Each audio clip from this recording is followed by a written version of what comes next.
So next I'm going to talk about hexahedrons, and hexahedrons are a 6-sided shape. So you'll see here I've got a hexahedron. This is made up of 3 units.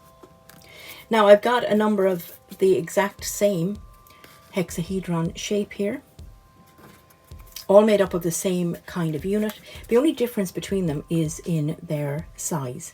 And if we look at this one here, is made up from 15 centimeter paper, so it's quite big. This one here is from 10 centimeter paper. Now you'll also notice here that this one is made up from single-sided paper, so you don't get the white contrast like you do in the other one here. And then this one is made from 7.5 centimeter paper. So again, you can see the difference in the size of paper.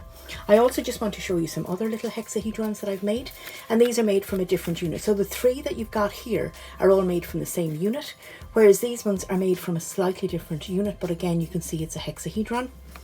That's one. This is another one which is made from a slightly different unit. Looks quite similar to the previous one. And then this one is, these two are actually exactly the same, but because I've used different pattern paper, they look quite different. So again, you can have very different results depending on the types of paper that you use. So we're looking today at making a hexahedron, which is a 6-sided figure.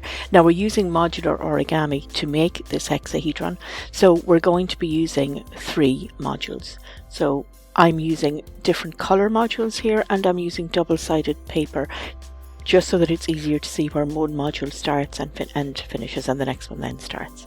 So here's looking at one of the modules. So we've got tips and pockets, and in modular origami you're generally making tips and pockets, and the tips will go into the pockets. Here we have 2 tips and 2 pockets on each module. So let's look at how we make one of these individual modules. So I'm using 15 centimeter double-sided paper here, and that just means that there's a different color on each side. So we start off by just halving the paper, so just folding it in half like that. And then once we've done that, we just open it out, and then we fold in again. So we're folding from the outside into the middle in each case.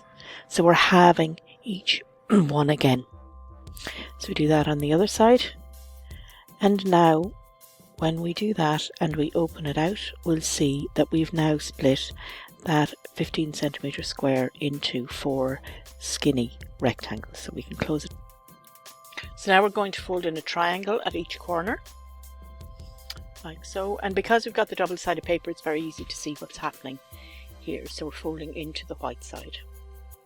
So we're just doing that. When you fold in the 2, it just looks like that, and then we fold in on the other side again.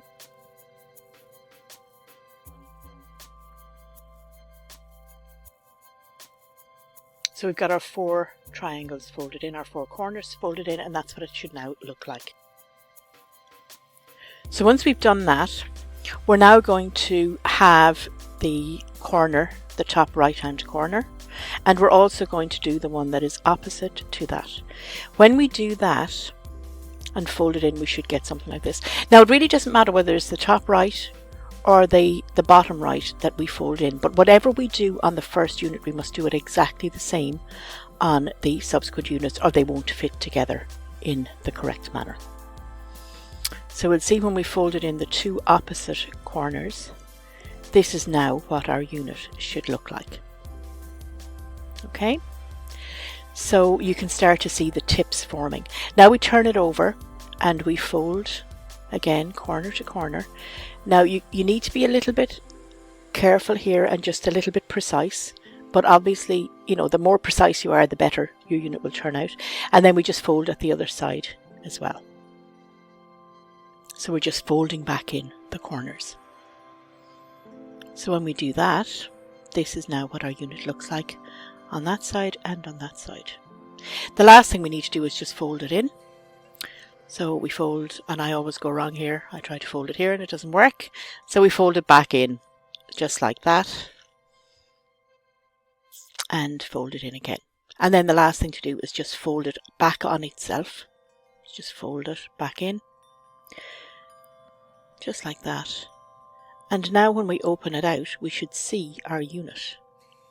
So this is one module, so we've got tip here, pocket, pocket, and tip. So we have our 2 tips and our 2 pockets. So I'm just going to bring in the other 2 modules.